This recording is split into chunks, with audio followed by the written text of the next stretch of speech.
안녕하세요. 물구나무 수요 성경팀 여러분 만나서 반갑습니다. 오늘은 창세기를 어떻게 읽을 것인가 라는 주제로 강의를 진행하겠습니다. 2020년도도 벌써 4분의 3이 지나갔습니다. 2020년을 어떻게 시작했는지 기억이 나시나요? 2020년은 세계사의 코로나 팬데믹으로 기억될 것 같습니다.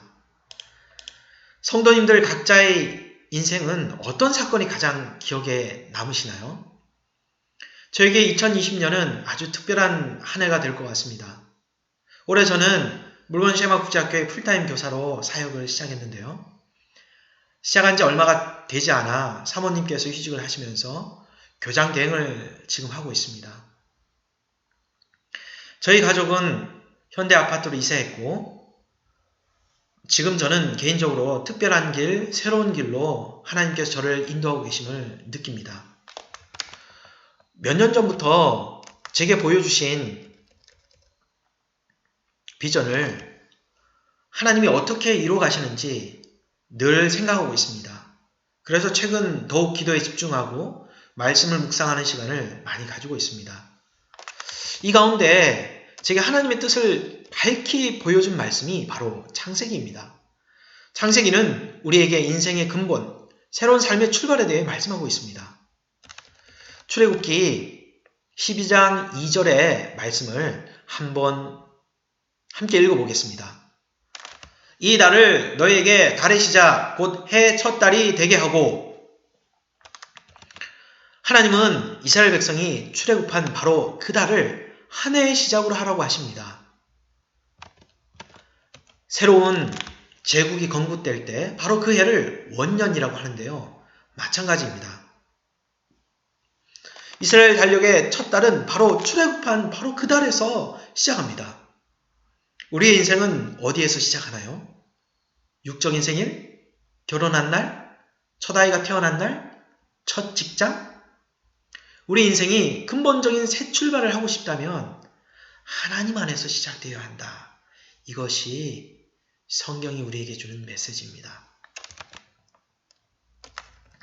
내 인생은 어디에 기초를 두고 있는가?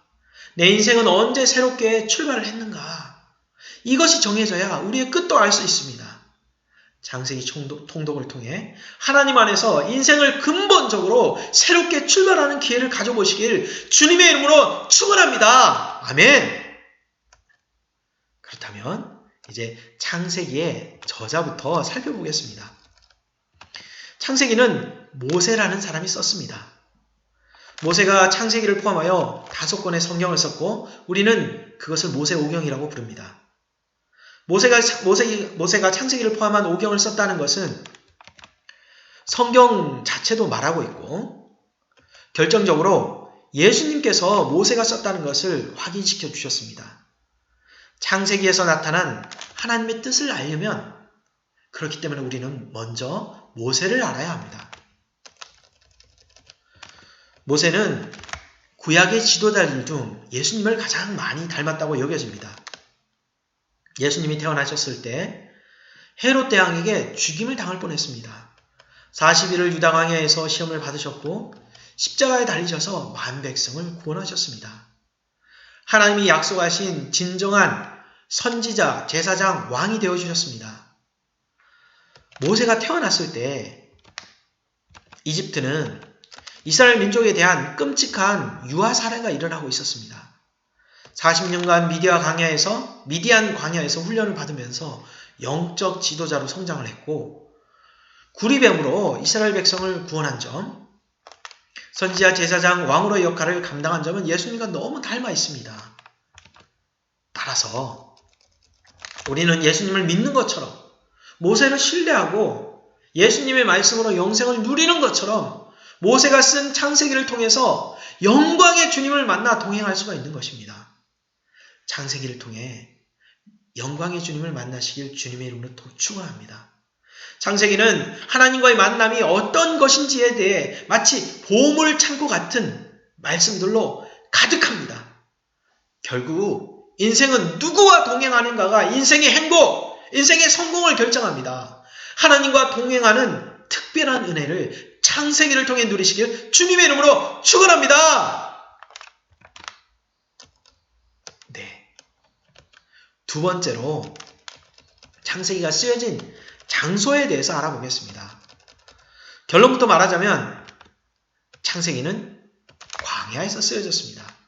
광야는 어떤 곳일까요? 물도 부족하고 먹을 것도 부족하고 낮에는 일하기 힘들고 밤에는 편히 쉬기 힘들며 사나운 짐승들로부터 자신을 지키기 위해서 안간힘을 써야 하는 그런 거친 곳입니다. 이스라엘 백성은 총 4개의 광야를 지나야 했습니다. 수르 광야, 신 광야, 바란 광야, 진 광야, 이렇게 어려운 길을 가야 했는데요. 광야를 피하는 쉬운 길도 있었습니다. 그러나 이스라엘을 광야로 인도하시는 분은 바로 하나님이셨습니다.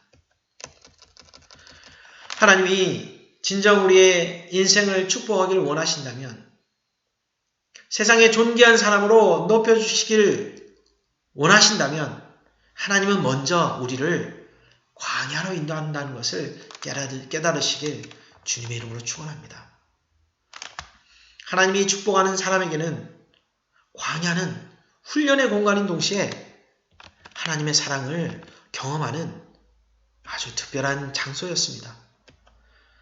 왜 이렇게 하실까? 그것은 이스라엘이 가고자 하는 가나안 땅이 어떤 곳인가를 알게 되면 무릎을 탁 치며 깨닫게 됩니다. 가나안 땅은 오른쪽으로는 바벨론 아수르가, 왼쪽은 이집트가 거대한 세력을 형성하고 그 중간에 딱 가나안 땅이 자리 잡았는데요. 티그리스 유프라테스 강유역에 자리 잡은 이 아수르 바벨론은 뛰어난 기술과 뛰어난 입지 조건으로 고대에 가장 위대한 제국을 세웠습니다. 나일강 유역에 자리 잡은 이집트는 나일강의 풍부한 유량을 바탕으로 거대한 건축물을 자랑하는 위대한 문명을 일궈냈습니다. 그런데 이 두 문명이 충돌하여 자주 전쟁을 일으켰던 분쟁의 땅, 그곳이 바로 가나안이었습니다. 그것을 다스리고 정복한다는 것은 세계 최강의 제국과 맞설 역량을 기르는 것과 같았습니다. 그러니 하나님은 이스라엘을 오랫동안 훈련시킬 수밖에 없었습니다. 훈련이 없으면 영광도 없습니다. 지금 하나님이 준비하신 광야의 터널, 훈련의 코스를 지나고 계십니까? 하나님이 여러분을 축복하시기 바로 직전이라는 것을 깨달으시기 바랍니다. 그러나 이렇게 말해도 보통 사람들은, 우리 같은 보통 사람들은 잘 깨닫기 힘듭니다. 그래서 하나님께서 모세를 통해 이스라엘 백성들을 깨닫도록 돕기 위해서 준비한 말씀이 바로 창세기인 것입니다. 아무도 의지할 이 없을 것 같은 광야가 바로 하나님을 만나고 하나님의 도움을 경험하며 복된 인생의 기틀을 마련하는 곳임을 믿으시길 주님의 이름으로 축원합니다. 셋째로 창세기의 저작 연도를 살펴보겠는데요. 창세기는 출애굽 때 광야에서 써졌습니다. 그렇다면 역사상 어느 정도의 기간에 해당할까요? 역사적 근거가 되는 구절은 열왕기상 6장 1절의 말씀입니다. 솔로몬이 이스라엘 왕이 된 지 4년이라는 이 날짜는, 그 해는 고고와 발굴을 통해 BC 967년경으로 밝혀졌습니다. 출애굽은 그로부터 480년 전이니까 BC 1446년이라는 걸 알 수 있습니다. 그리고 창세기 12장 24절에서 이스라엘 백성이 이집트에 430년 동안 거주했다고 하니까 BC 1876년, 즉 야곱이 131세가 될 때 이집트에 정착을 한 것입니다. 이러한 연도 기간에 출애굽이 이루어졌는데, 출애굽이 이루어질 때 창세기가 쓰여졌다는 것입니다. BC 1446년. 그러면 이 시기가 왜 중요할까? 요셉이 이집트의 총리가 되고 나서 다시 모세가 출애굽하기 전까지 이집트는 이방 민족인 힉소스라는 왕조가 통치하였습니다. 다시 이집트 본토인들이 왕국을 새롭게 했을 때는 이방 민족에 대한 반감이 굉장히 심한 그런 반감이 남아있던 시기였습니다. 그렇게 모세가 태어나고 가나안에 들어가기까지 120년 동안 이집트에 사는 이스라엘 백성들에게는 큰 고통의 기간을 보내야 했습니다. 그러나 이스라엘은 그 기간 가장 귀중한 것을 얻게 됩니다.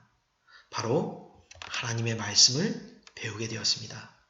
그동안 구전으로 단편적인 이야기로만 전해지던 여호와의 신앙이 모세를 통해서 비로소 기록이 되고 백성들은 다른 곳에 눈을 돌리지 않고 하나님의 말씀을 40년 동안 광야에서 아주 진하게 배우는 시간을 가진 것입니다. 사랑하는 성도 여러분, 우리의 인생에서 한 번이라도 말씀으로 내 인생의 밑그림을 그려본 적이 있습니까?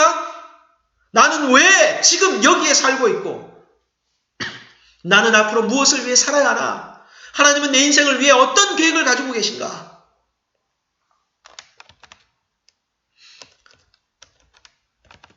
이스라엘 백성은 이집트에서 노예 생활로 바빠서 가나안 땅에서는 정착촌을 짓고 새로운 문화를 향유하느라 마음이 빼앗겨서 하나님의 말씀에 집중하지 못했습니다.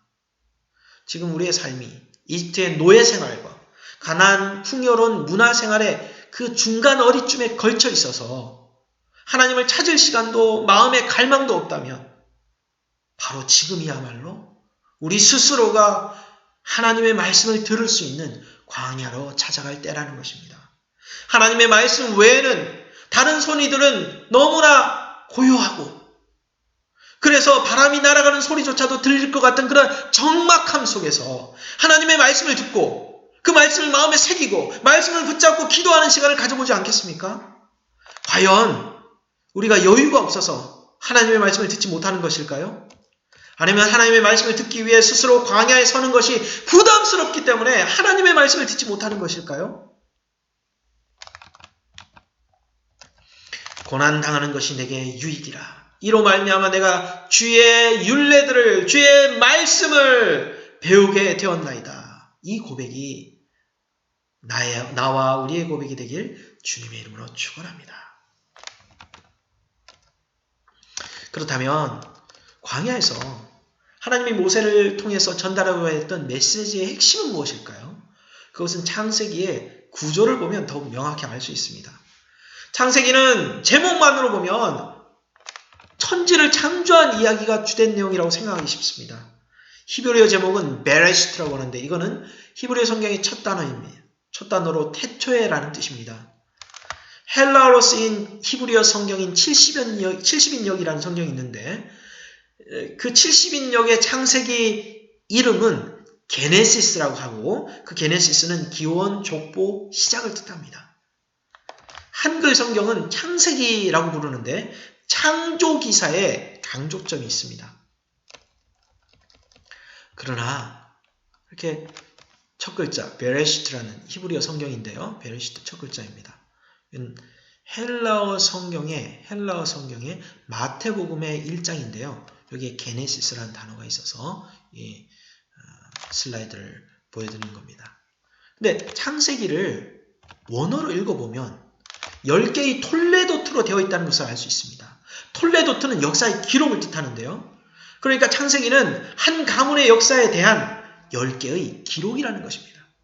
하나님과의 특별한 관계를 가지고 동행했던 이 가문에서는 하나님과 친밀한 만남을 가졌던 사람들에 대해서 기록을 하고 있는데 그 사람들이 바로 이 창세기의 계보에 나타난 셋, 노아, 셈, 데라의 후손인 아브라함의 후손인 이삭, 야곱, 그리고 야곱의 아들인 유다와 요셉까지 이어지는 이런 믿음의 계보, 하나님과의 특별한 관계를 가졌던 사람들의 계보입니다. 이것이 창세기의 기본적인 구조라는 것입니다. 하나님께서 이것을 통해서 우리에게 보여주고자 했던 바가 무엇일까요? 인간이 타락한 이후로 인간은 에덴 동산에서 쫓겨나고 누구나 육신의 죽음을 피할 수 없게 되었습니다. 그런데 하나님은 창세기 3장 15절부터 여자의 후손으로 한 사람이 태어나 온 인류를 죄와 죽음으로 말미암은 고통에서 구원해 주실 것이라고 약속합니다. 온 세상을 구원할 여자의 후손, 아브라함의 씨가 바로 누구일까요? 예수 그리스도입니다. 그분이 창세기에 약속한 것처럼 뱀의 머리, 사단의 머리를 상하게 하고 그 대적의 문을 차지하며 천하 만민을 구원하고 복주는 바로 만왕의 왕 예수 그리스도이신 것입니다. 창세기에는 희미하지만 분명하게 예수 그리스도에 대한 희망, 예수 그리스도께서 오셔서 온 세상을 구원하시고 공의와 사랑으로 세상을 통치하시는 그 세계에 대한 희망을 가지고 기록하고 있습니다. 흔히들 창세기의 주인공은 아브라함이고 창세기의 열매는 요셉이라고 생각할 수 있습니다. 그러나 창세기의 마지막에 가장 큰 축복을 받게 되는 사람이 누구일까요? 그것은 바로 야곱의 넷째 아들인 유다였습니다. 사라 생전에는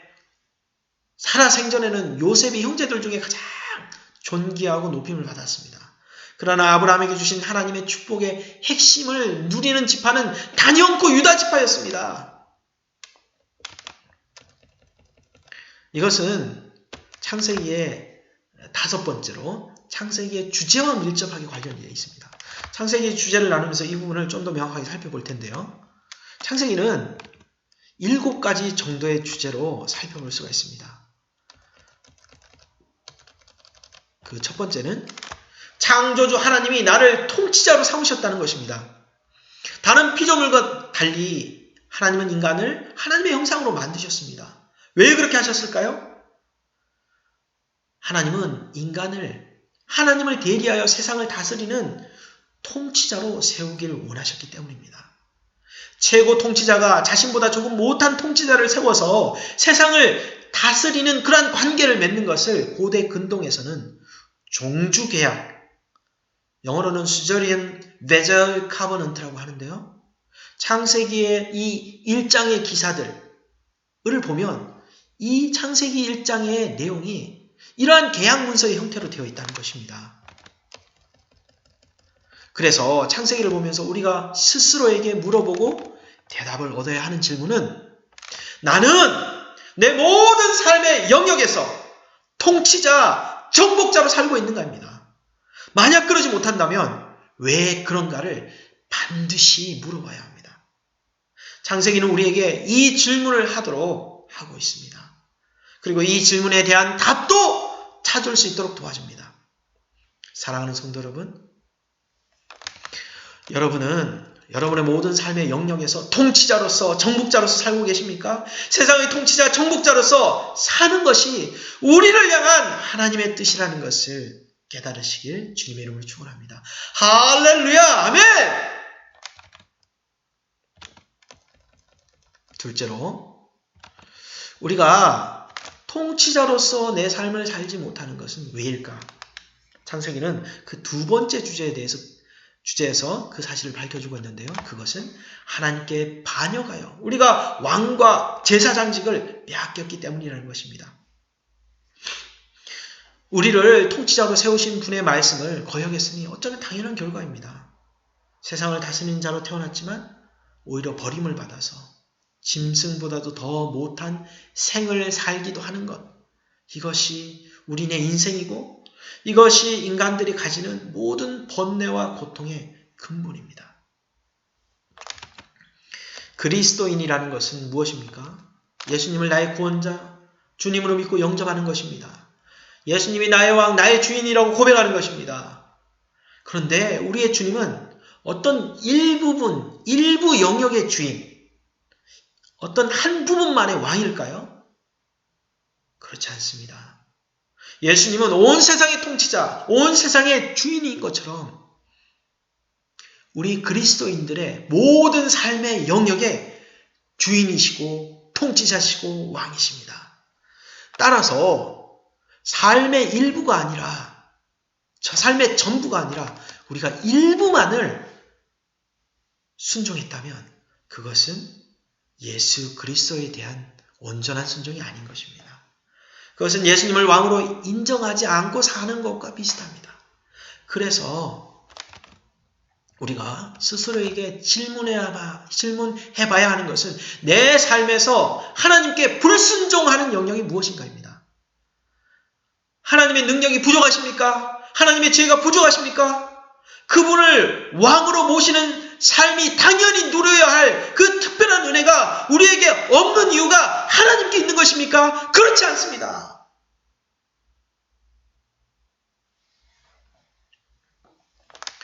내 안에, 우리 안에 당연히 내가 하나님을 하나님으로 인정하고 있는, 당연히 인정해야 되는데 그렇지 않은 부분이 있는가? 이 질문을 해봐야 된다는 것입니다. 여러분은 어떻게 대답하시겠습니까? 여전히 하나님을 인정하지 않는 부분을 남겨둔 채 삶의 일부분만을 그리스도인으로 살고 있지는 않습니까? 그리고 하나님은 그것을 어떻게 보실까요? 그러한 부분이 내 인생 전체에 어떤 영향을 미칠까요? 이제는 이 질문에 대답하고 행동해야 할 때라는 것입니다. 창세기의 주제 세 번째는 하나님과 특별한 관계를 누리는 여자의 후손이 저주 아래 놓인 세상을 축복한다는 것입니다. 이것이 아브라함에게 하신 축복의 약속이 담긴 함이 숨겨진 의미입니다. 창세기 12장 1절부터 3절까지의 말씀은 이것은 한번 읽어보겠는데요. 저는 이 말씀을 읽을 때마다 특별한 감동이 있습니다. 왜냐하면 하나님이 실제로 이 말씀대로 일하신다는 것을 경험할 때가 한두 번이 아니기 때문입니다. 여호와께서 아브라함에게 이르시되 너는 너의 고향과 친척과 아버지 집을 떠나 내가 내게 보여줄 땅으로 가라. 내가 너로 큰 민족을 이루고 내게 복을 주어 내 이름을 창대하게 하리니 너는 복이 될지라. 너를 축복하는 자에게는 내가 복을 내리고 너를 저주하는 자에게는 내가 저주하리니 땅의 모든 족속이 너로 말미암아 복을 얻을 것이라 하신지라. 여자의 후손이라면 누구나 이 말씀의 약속의 대상이 됩니다.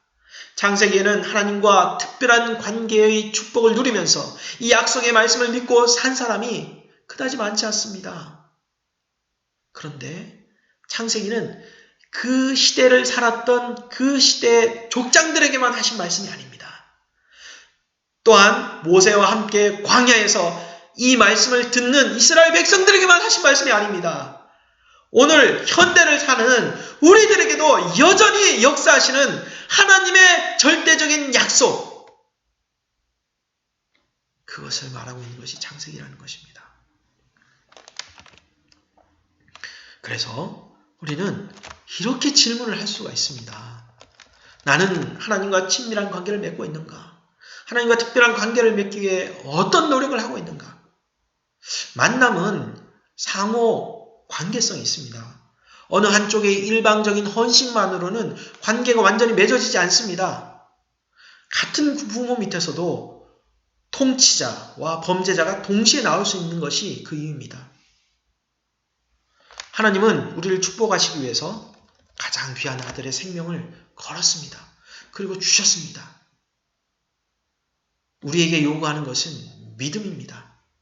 단지 믿음이라고 하면 쉽게 생각할 수 있는데요. 그리고 쉽게 생각하는 사람들이 많습니다. 그러나 오히려 믿음의 관계가 마음을 다한 상호 책임이 요구되는 그러한 무게가 있는 관계라는 것입니다.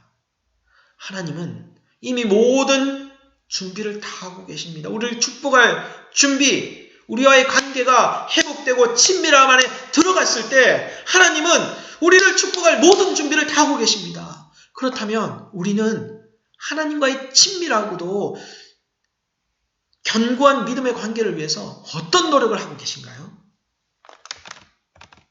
하나님과의 관계가 우리 인생의 화복을 결정하는 그렇게 중요한 핵심이 되는 것이라면 우리는 이 질문에 답하기 위해서 시간과 노력을 들이는 것을 아까워해서는 안 됩니다. 창세기의 네 번째 주제는 하나님은 남자에게 일어난 고통을 주셨지만 하나님의 자녀는 세상에 안위를 준다는 것입니다. 죄로 말미암아 우리는 일을 할 때 그것이 우리에게 기쁨과 보람이 될 때도 있지만 오히려 고통과 좌절을 안겨주는 때가 많다는 것을 알게 됩니다. 노력을 배신하지 않는다. 그런 말도 있지만 우리가 죽음 앞에서는 많은 사람들이, 예수님을 모르는 많은 사람들이 모든 것이 무의로 돌아가는 수고였구나 라는 고백을 하는 것을 보게 된다는 것입니다. 그러나 창세기 여러 믿음의 사람들은 그들이 하는 일을 통해 하나님이 복 주시는 것을 직접 경험하였습니다. 하나님이 지으신 땅을 읽을 때 하나님의 법칙대로 하니까 하나님께서 당신의 땅이 생산물을 내게 하시고 땅에게 명령하시는 거죠. 땅아! 묽은 성도를 위해서 풍성한 농작물, 풍성한 생산물을 내어라! 하늘아! 적절한 때에 비와 바람과 해를 내어라! 이렇게 명령하시는 거죠. 우리는 하나님의 말씀대로, 그런데 과연 풍성한 열매를 맺고 있습니까? 이것이 우리가 스스로에게 해봐야 되는 질문이라는 것입니다. 나의 수고를 통해 가족이 평안하고 교회가 든든히 서가고 세상에는 하나님의 영광을 나타내고 있는가? 나는 능력이 부족했어요. 나는 예수님을 믿은 지 얼마 안 됐어요. 나는 말씀을 잘 몰랐어요. 나는 여러 가지 이유로 나는 그걸 받을 자격이 없어요. 이것은 하나님 원하시는 믿음이 아닙니다. 우리가 주님을 내 인생의 구주로 믿고 따른다면, 특별히 친밀한 관계 속에서 동행하고 있다면 우리는 당연히 하나님의 자녀가 이 세상에서 누릴 수 있는 당연한 특권에 대해서 우리는 하나님께 구할 수 있고 또 세상의 말씀으로 선포하고 명령할 수 있는 것입니다. 우리가 하나님과의 관계를 회복한다면 당연히 하나님의 자녀에게는 풍성한 열매 맺는 그런 은혜를 허락하시고 계시고, 창세기는 그 풍성한 은혜로운 삶, 열매 맺는 삶의 비밀들을 우리에게 알려주고 있다는 것입니다. 다섯 번째로, 하나님은 여자에게 아이 낳는 고통을 주셨지만 출산을 통해서 특별한 일을 하신다는 것입니다. 죄로 말미암아 아이 낳는 것이 고통스러운 수고가 되었습니다. 때로는 아이를 가진다는 것 자체가 어렵게 된 경우도 있습니다. 그러나 하나님은 이것을 선하게 쓰셔서 이런 고통을 통해 하나님과의 관계를 새롭게 하시고 다음 세대를 향한 하나님의 계획을 보여주십니다. 하나님은 우리를 부르실 때 우리 한 세대만 보는 것이 아니라 우리를 통해 일어날 수많은 다음 세대, 새로운 세대를 조망하십니다. 우리를 통해 하늘의 별과 같고 바다의 모래와 같은 믿음의 사람들이 일어나는 것을 설레는 마음으로 바라보고 계십니다. 여러분 자녀에 대해 어떤 소망을 가지고 계신가요? 하나님이 바라보시듯이 소망을 가지고 바라보시나요? 하나님의 일하심을 기대하며 기도하고 준비하고 계신가요? 지금 자녀를 위해 어떤 기도를 하고 계십니까? 뿐만 아니라 생명을 잉태하는 권세가 주님께 있다는 것을 믿고 계십니까? 생명의 주관자 되신 주님께서 창세기를 통해서 한 생명이 나고 죽음은 오직 여호와 하나님께 달렸다는 것을 수차례 보여주고 계십니다. 그것이 의미하는 바가 무엇입니까? 자녀 계획을 주님께 구해야 한다는 것입니다. 자녀의 장래를 주님께 구해야 한다는 것입니다. 오늘부터라도 자녀의 장래를 위해서, 자녀 계획을 위해서 기도하시기 바랍니다. 여섯째는, 죄는 가족을 찢어 놓았지만 은혜는 가족을 하나 되게 만든다는 것입니다.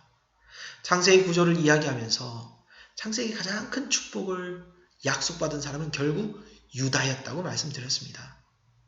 가족이 하나 되는 화합의 드라마의 주인공은 요셉처럼 보이지만 예수님의 마음으로 자신을 희생하여서 헌신한 유다야말로 창세기의 이 아름다운 화합의 드라마의 위대한 씬스틸러가 되어서 창세기의 다음 이야기의 전개를 위한 강렬한 인상을 남겼다는 것입니다.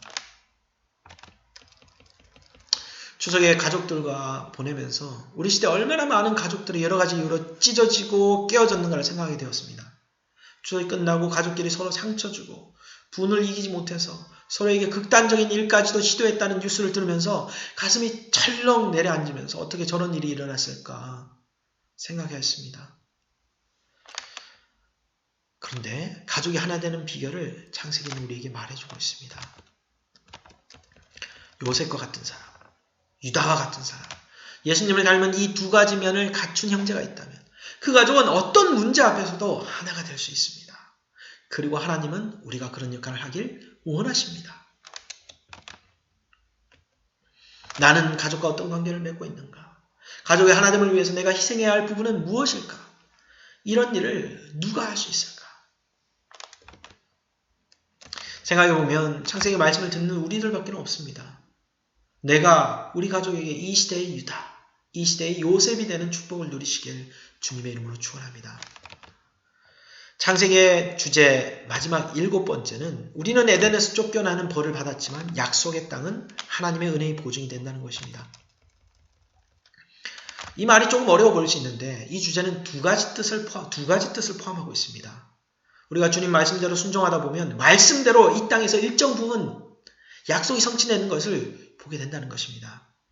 아브라함이 가나안 땅의 주인이 된다 그랬는데 그 약속이 더디지만 585년 후에 이루어집니다. 그 약속이 더디지만 아브라함의 후손을 통해서 반드시 이루어지는 것을 볼 수 있습니다. 그러니까 하나님이 우리에게 그 마음을 주셨다면 우리가 포기하지 않는 한 그 약속은 반드시 이루어지는 그런 부분이 있습니다. 그러나 그 약속이 포함하고 있는 완전한 형태를 완전히 성취한다고는 볼 수 없다는 것을 또한 우리는 알아야 합니다. 아브라함이 가나안 땅을 얻었잖아요. 그런데 지금도 여전히 가나안 땅에 전쟁이 계속되고 있습니다. 그리고 잠시 이스라엘 백성이 가나안 땅을 떠난 적도 있었죠. 그럼 하나님이 약속이 실패한 것입니까? 그렇지 않습니다. 하나님이 아브라함에게 약속하신 땅은 영원한 천국에서 완전히 성취될 것입니다. 하나님이 아브라함에게 약속하신 땅이 성취되었듯이 우리는 우리에게 약속된 영원한 천국에 대한 약속이 확실하다는 것을 믿음으로 바라볼 수 있고요. 뿐만 아니라 이 땅에서의 하나님의 약속하신 축복을 적극적으로 구해야 한다는 것입니다. 왜 그렇습니까? 결국 우리가 천국에서도 누릴 것을 지금부터 구하는 것은 당연한 것이고 당연히 우리의 권리입니다. 뿐만 아니라 지혜로운 방법인 것입니다. 현실이 어렵다고 나는 자격이 없다고 좌절하고 낙심해 있는 것은 하나님의 뜻이 아닙니다. 하나님은 당신의 말씀이 다 이루어지기까지 쉬지 않는다고 말씀하셨습니다. 우리도 하나님의 약속이 성취될 때까지 구하고 찾고 두드리는 과정을 포기하지 말아야 합니다. 물그름교회에 하나님께서 주신 약속도 마찬가지입니다. 치유와 회복의 역사를 위해서, 건축과 이전의 역사를 위해서, 새 생명의 잉태와 전도의 역사를 위해서 주님께서도 쉬지 않으시는데 우리가 쉴 수 있습니까? 우리도 기쁨으로 당연히 주실 것을 믿고 일해야 합니다. 나는 지금 사는 것보다 더 나은 것을 바라보고 있는가? 여기가 천국입니까? 내가 가지고 있는 것이 천국에서 누릴 완전한 형태입니까? 그렇지 않다면 우리는 더 나은 것을 바라보면서 약속의 말씀을 붙잡고 끊임없이 우리는 기도해야 합니다. 우리의 당연한 권리입니다. 창세기는 성경의 서문과 같은 책인데요. 그래서 명확히 바라보지는 않았지만, 명확히 말하지는 않지만 성경 전체가 바라는 핵심 주제를 창세기도 또한 분명히 암시하고 있습니다. 그것은 바로 예수님입니다. 창세기 족장들에게 하신 약속들이 결국 누구를 통해 이루어지느냐? 예수 그리스도를 통해 이루어질 것입니다. 예수 그리스도를 믿고 왕같은 제사장의 삶을 사는 물그런 성도들, 이 땅의 성도들을 통해서 이루어질 것이다. 이 전망, 이 소망을 이야기하고 있는 것이 바로 창세기입니다. 그래서 창세기는 이스라엘 사람들의 책이 아니고 일부 족장들의 책이 아니고 오늘을 사는 지금 창세기를 읽는 나의 책인 것입니다. 창세기에서 한 사람을 통해 인류가 구원될 것이다 라는 메시지가 있고, 그러나 창세기에서는 그 구원의 그림은 완성되지 않았습니다. 그럼 누구를 통해서 완성될까요? 나를 통해서, 나의 후손을 통해서, 그리고 결국은 천국에서 완성될 것이라는 것을 창세기는 말하고 있습니다. 하나님께서 당신의 백성을 높여주시기 위해 사용하신 도구, 하나님의 지혜가 고난이라는 것도 이야기하고 있습니다. 하나님이 아브라함에게 이삭 바로 주면 되시잖아요. 근데 그렇지 않으셨어요. 부르시고 나서도 25년 걸렸습니다. 가나안 땅 바로 주시면 되시잖아요. 그렇지 않았습니다. 하나님 능력이 부족해서 그러실까요? 아닙니다. 아브라함과 그 후손들을 준비시키셔서 585년 후에 주셨습니다. 그런데 이 고난이라는 것이 하나님의 지혜, 하나님의 방법이라는 것을 또한 창세기는 우리에게 말하고 있습니다. 결국 가족을 위해 십자가를 지었던 유다가 가장 놀라운 축복을 약속받는 것은 십자가 지시고 온 세상을 통치하는 자리로 높여주셨던 그 예수님을 높여줬던 방법을 하나님께서는 우리에게 사용하고 계신 것입니다. 그러니까 내가 고난당하고 있다? 예수님처럼 지금 내가 높여지는 하나님의 탁월한 방법으로 인도되고 있구나라고 생각하면 된다는 것입니다. 또한 하나님과 특별한 관계를 누렸던 한 사람을 통해 민족이 일어나고 민족을 통해 열방이 축복을 받는 것이 하나님의 원리라는 것을 보여주고 있는데요. 마찬가지로 아브라함을 통해 이스라엘 민족이 일어나고 이스라엘 민족에서 나신 예수님을 통해 온 세상이 축복을 받고 그 온 세상 중에 한 사람인 지금 내가 은혜 받고 축복받고, 그래서 나로 말미암아 민족이 일어나고 다음 세대가 일어나고 또 그 다음 세대를 통하여서 열방이 축복받는 이것이 하나님의 원리라는 것을 창세기는 보여주고 있습니다. 지금 창세기를 통해 하나님께서 내 인생 가운데 새롭게 출발을 하시고자 하시는 것이 무엇이냐? 이렇게 질문한다면 우리는 어떻게 대답하기를 원하십니까? 이것을 우리가 하나님께 물어봐야 합니다. 창세기를 통해 나의 인생을 새롭게, 또한 인간의 힘으로는 일으킬 수 없는 어떤 변화를 창세기를 통해 일으킬 수 있다고 우리에게 말씀하고 계십니다. 이렇게 창세기를 어떻게 읽을 것인가 강의를 마치면서 다음에 4가지 질문을 드리도록 하겠습니다. 지난번에 우리가 줌으로 나눌 때 창세기에 관련한 여러 가지 질문을 보여드렸는데 너무 글자가 작기도 하고 질문이 많았습니다. 그런데 오늘 이 시간에는 4가지 질문을 한번 나눠볼 수 있는 4가지 질문을 준비를 했는데요. 이 부분을 생각하면서 창세기를 읽으시면 좀 더 도움이 됩니다. 첫 번째 질문은 창세기 37장에서 갑자기 유다 이야기가 나옵니다. 요셉의 이야기로 가다가 갑자기 유다 이야기인데 그 유다 이야기가 아름다운 이야기가 아니고 사실은 대부분 집안에 그런 일이 있으면 지워버리고 싶은, 이렇게 막 지우개로 지워버리고 싶은 그런 종류의 이야기가 중간에 이렇게 쓱 끼어듭니다. 하나님 왜 유다 이야기를 끼워 넣으셨을까? 두 번째, 49장 10절에서 유다 지파는 이스라엘의 리더 지파가 되는 축복을 받는데요. 유다 이야기가 특별한 점은 무엇일까? 이미 우리가 앞에 강의 내용을 통해서 정답이 될 만한 부분들을 나누었지만 한번 생각해 보시고 나눠보시면 좋을 것 같습니다. 또한 요셉의 고난은 죄와 상관이 없었습니다.